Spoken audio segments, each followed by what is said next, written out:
এদিকে রাজধানীর গুলশানে বিএনপি চেয়ারম্যানের কার্যালয়ে আছেন সহকর্মী শামীম চৌধুরী। সেখান থেকে সরাসরি যুক্ত হচ্ছেন তিনি। শামীম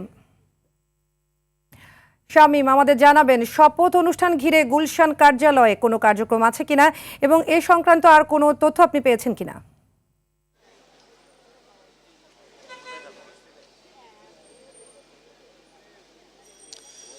সাদিয়া, এখন পর্যন্ত বিএনপি চেয়ারম্যান তারেক রহমান তার গুলশানের রাজনৈতিক কার্যালয়ে এসে উপস্থিত হননি, কিন্তু সকাল থেকে আমরা দেখেছি যে বিএনপির বিভিন্ন আসনে যারা নির্বাচিত হয়েছেন ত্রয়োদশ জাতীয় সংসদ নির্বাচনে বিএনপি মনোনীত প্রার্থীরা তারা কিন্তু এখানে আস্তে আস্তে এক এক করে আসছেন এবং বিএনপি চেয়ারম্যানের রাজনৈতিক কার্যালয়ে প্রবেশ করছেন।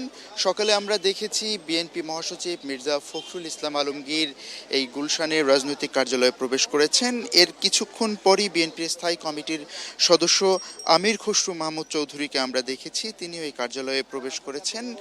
এছাড়া আমরা বিএনপির নীতি নির্ধারণী পর্যায়ের কোনো বড় নেতাকে এখন পর্যন্ত প্রবেশ করতে দেখিনি, তবে বিভিন্ন আসন থেকে যারা নির্বাচিত হয়েছেন ধানের শীষ প্রতীক নিয়ে তারা এক এক করে এই বিএনপি চেয়ারম্যানের গুলশানের রাজনৈতিক কার্যালয়ে আসছেন এবং প্রবেশ করছেন। আমরা দু একজনের সঙ্গে কথা বলেছিলাম, তারা উচ্ছ্বাস প্রকাশ করেছে।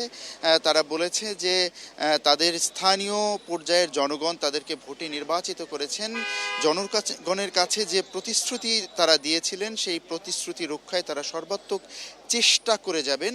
পাশাপাশি বিএনপি চেয়ারম্যান তারেক রহমানের যে স্লোগান সবার আগে বাংলাদেশ, সেই বাংলাদেশ বিনির্মাণে এবং বিএনপি চেয়ারম্যান তারেক রহমানের দেশ গঠনের যে পরিকল্পনা 31 দফা পরিকল্পনার মধ্যে যে দফাগুলো রয়েছে সেই দফাগুলো বাস্তবায়নে তারেক রহমানের হাতকে শক্তিশালী করার জন্য যে কাজ করা প্রয়োজন সেগুলো কিন্তু তারা করবেন এবং তারা সাধ্যমতো সেই কাজগুলো করবেন, চেষ্টা করবেন। এখানে যারা নির্বাচিত হয়েছেন বিভিন্ন আসন থেকে তারা ছাড়াও এই ত্রয়োদশ জাতীয় সংসদ নির্বাচনে যারা নির্বাচিত হতে পারেননি তেমনও দু একজনকে আমরা দেখেছি, তারাও কিন্তু এখানে এসে উপস্থিত হয়েছেন। হয়তোবা তারা বিএনপি চেয়ারম্যান তারেক রহমানের সঙ্গে তাদের আসন নিয়ে কথা বলবেন। এর পাশাপাশি আমরা দেখেছি বিএনপির বিভিন্ন পর্যায়ের নেতাকর্মীরা এখানে এসে উপস্থিত হচ্ছেন, জড়ো হচ্ছেন।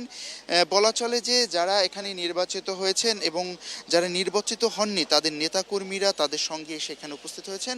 মোটামুটি বলা যায় বেলা যত বাড়ছে নেতাকর্মী এবং যারা নির্বাচিত হয়েছেন সেই সব সংসদ সদস্যদের সংখ্যাও এখানে বৃদ্ধি পাচ্ছে।